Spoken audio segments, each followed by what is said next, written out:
Hi everyone, Marc Chasserot from Shecco. And Dusek from shecco.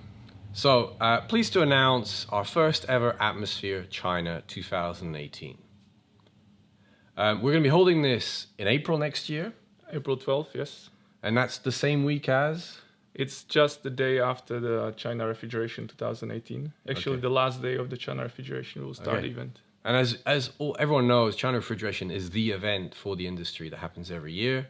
So combining Atmosphere China with China Refrigeration, we think is the best way to get as many people to attend as possible. And we're aiming for how many people for this first ever Atmosphere China? Well, we start with 200, but we believe there will be more than that. Yeah, and I mean, we've done over 40 atmospheres around the world on 4 different continents. This is the first time we're doing a proper atmosphere in China. We've been going to China for over 10 years, so we've seen the trends, we've seen the technologies, we've seen the different companies. We felt that this was the right time to do this. So we're very excited about this Atmosphere China.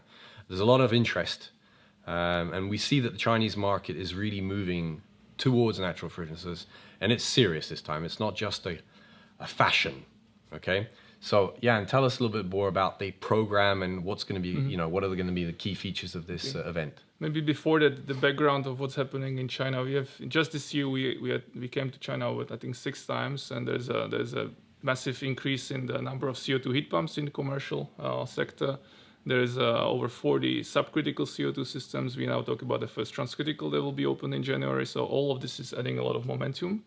The event itself will capture all these major trends, focusing on 4 pillars: on the commercial heat pumps, on commercial industrial refrigeration, and the light commercial. So it will be 1 day and a half event. We will start on 11th April, the last day of China Refrigeration, with first major panel, market trends, so the future of the HVACR technology panel with all the key sponsors on board. And the next day, we will start with the policy discussions. So we are happy to announce that the Ministry of Environmental Protection, FECO, is already confirmed speaker, which is a big deal. We will be also working with the UN agencies and hopefully policymakers from Europe and the US potentially.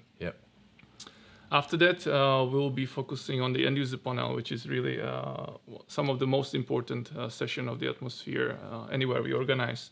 And again, we are pleased to inform you that one of the biggest stakeholder, one of the most important stakeholder in China, Metro China, already confirmed their presence. That's the first transcritical CO2 in China as well, right? And it will be open in January. We'll be visiting the store. So it's perfect timing. And after that, we'll have the technology case studies. So again, to present what's happening in China, what are the new projects, new technologies available for that part of the world.